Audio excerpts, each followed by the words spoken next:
If you want a basic introduction to the use of the stethoscope, I suggest you look at the video that's going to be linked here.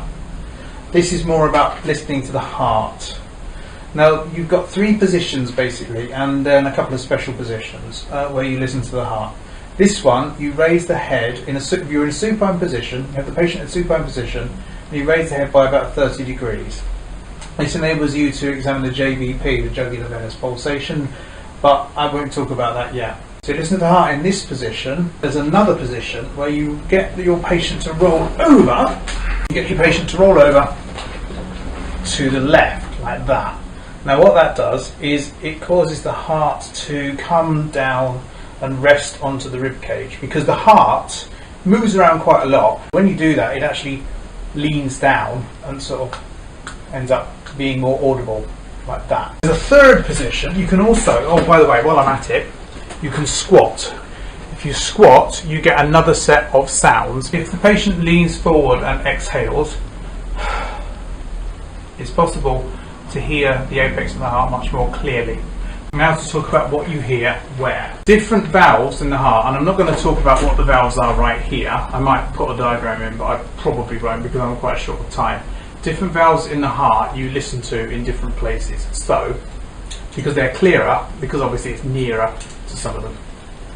So you have, I'm not going to put it in my ears because I won't be able to hear myself. If you listen to the second intercostal space here, the aortic valve is loudest. Then you have on the other side, you have the mitral valve, which is loudest down here near the costal margin. And then the tricuspid is most audible near the sternum and along the middle, although the others are all quite clearly audible there. So that's how you can sort of distinguish between the different ones, because if something gets louder, like a murmur for example, it will be louder in those particular positions. So that's how you manage to distinguish between them. Now you also have to bear in mind that some people have got enlarged hearts or displaced hearts, and if they've got enlarged hearts, then those sounds are going to be in different places. There are some physiological heart murmurs. A heart murmur is basically turbulence. In children, adolescents and young adults, there is a systolic murmur. That's a murmur between the first and second heart sounds. And in middle-aged people upwards, there is an aortic systolic murmur. I'm assuming, if you haven't got much medical knowledge, that you're not actually going to use this as an aid to diagnosis. If you have got a healthcare professional, then you need to talk to them rather than worry about what's going on inside your body. Mid-systolic murmurs are ones that rise to a crescendo and then drop off again in between the first and second heart sounds, and those are usually due to semilunar blood flow.